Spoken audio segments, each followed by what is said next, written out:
રાજકોટ દીકરાનું ઘર વૃદ્ધાશ્રમની સેવા યાત્રાને 26 વર્ષ પૂર્ણ થયા છે। આ સંસ્થા દ્વારા ચક્ષુદાન, રક્તદાન જેવા અનેક દાનનો કરવામાં આવે છે। તહેવારમાં મીઠાઈનું વિતરણ પણ કરવામાં આવે છે। સમાજમાં જે દીકરા દીકરીઓ કે જેમને મા કે બાપ નથી તેવા દીકરા દીકરીઓને ધામધૂમથી લગ્ન કરી દેવામાં આવે છે। થેલેસેમિયાના 130 બાળકોને સાયકલ ભેટ આપવામાં આવી છે। આ અંગે સમગ્ર માહિતી अब तक મીડિયા હાઉસની મુલાકાતે આવેલા દીકરાનું ઘર વૃદ્ધાશ્રમના આગેવાનોએ પૂરી પાડી હતી। બેન, વૃદ્ધાશ્રમ એ ભારતીય સંસ્કૃતિ નથી, પરંતુ સમાજની વાસ્તવિક સ્થિતિને નજરઅંદાજ ન કરી શકાય એ વાતને ધ્યાનમાં રાખી 27 સપ્ટેમ્બર 1998ના રોજ ભારત ભામાસા પૂજ્ય દીપચંદભાઈ ગાડી, સ્વર્ગસ્થ ઉર્મિલબેન શુક્લ અને પૂર્ણિમાબેન જોશીના શ્રીદાનથી શરૂઆત કરી આ સંસ્થાની શરૂઆત કરવામાં આવેલ। જ્યારે સંસ્થાની શરૂઆત કરી ત્યારે ક્રાંતિકારી સંત પૂજ્ય સ્વામી સચ્ચિદાનંદજી પણ વધાર્યા હતા અને રાજકોટથી 14 કિલોમીટર સંસ્થા છે। 26 વર્ષનો વાણો વાઈ ગયા બેન।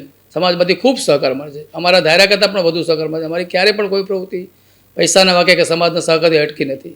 દીકરાનું ઘર વૃદ્ધાશ્રમ વડીલોની સેવા તો કરે જ છે, પરંતુ સાથે સાથે સમાજમાં ઘણી બધી પ્રવૃત્તિ કરે છે અને અવિરત કરે છે। આ બધી જ પ્રવૃત્તિઓ ચાલુ હોય। ખાસ કરીને અમે દર વર્ષે બેન છેલ્લા 6 વર્ષથી વાલોડીના વિવાહ કરીએ છીએ।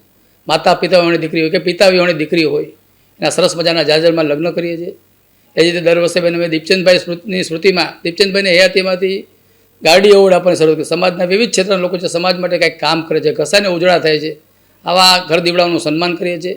પાનખરનો મેળો કરીએ છીએ બેન। રક્તદાન, ચક્ષુદાન, દેહદાન, થેલેસેમિયા સહિતની વિવિધ પ્રવૃત્તિઓ કરીએ છીએ અને ખાસ હમણાં જ 2 મહિના પહેલાં થેલેસેમિયાના 130 બાળકોને સાયકલ પણ ભેટ આપેલી અને આવનારા દિવસો પણ સંસ્થા હજી વધુને વધુ નવી પ્રવૃત્તિઓ કરવાની છે।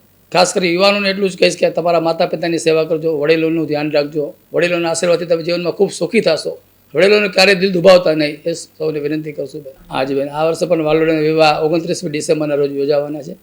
દર વર્ષે અમે 22 દીકરીઓ લગ્ન કરતા હોય છે, પરંતુ આ વર્ષે એક દિવ્યાંગ દીકરી અને કપલ આવ્યું છે, એનો પણ 23મી દીકરીથી લગ્ન કરવાના છે। ખૂબ સરસ મજાનું આયોજન છે, તૈયારી પણ ચાલી રહી છે, સમાજમાંથી પણ ખૂબ સહકાર મળે છે અને 23 દીકરીઓ ખૂબ સુખી થાય, જીવનમાં ખૂબ પ્રગતિ કરે એવી અમારી એક ઈચ્છા હોય છે।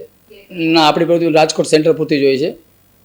જરૂર પડે કોઈ કુદરતી આપત્તિ હોય કે માનવીય આપ ત્યારે સંસ્થા ચોક્કસ એમાં કામ ધરતીકંપ હોય, પૂર્ણ હોય ત્યારે પણ જનરલી બધી પ્રવૃત્તિ રાજકોટમાં અમે કરતા હોય। સંસ્થાના 26 વર્ષના કાર્યકાળ દરમિયાન રાજકોટ શહેરના તમામ દાતાઓ, શ્રેષ્ઠીઓ, સમાજ જીવનના વિવિધ ક્ષેત્રના આગેવાનો, શાળા કોલેજો, પ્રિન્ટ અને ઇલેક્ટ્રોનિક મીડિયા ખૂબ સહકાર આપ્યો, જેના થકી આજે આ બધી પ્રવૃત્તિ કરી શકાય છે। એટલે આજે આ સ્થાપના દિવસે આ તમામ લોકોનો સંસ્થા ખૂબ હૃદયપૂર્વક આભાર માને છે અને ભવિષ્યમાં પણ આ જ રીતે સંસ્થાની તમામ પ્રવૃત્તિમાં આપ સૌનો સાથ સહકાર મળતો રહેશે એ સૌને વિનંતી પણ કરીએ છીએ।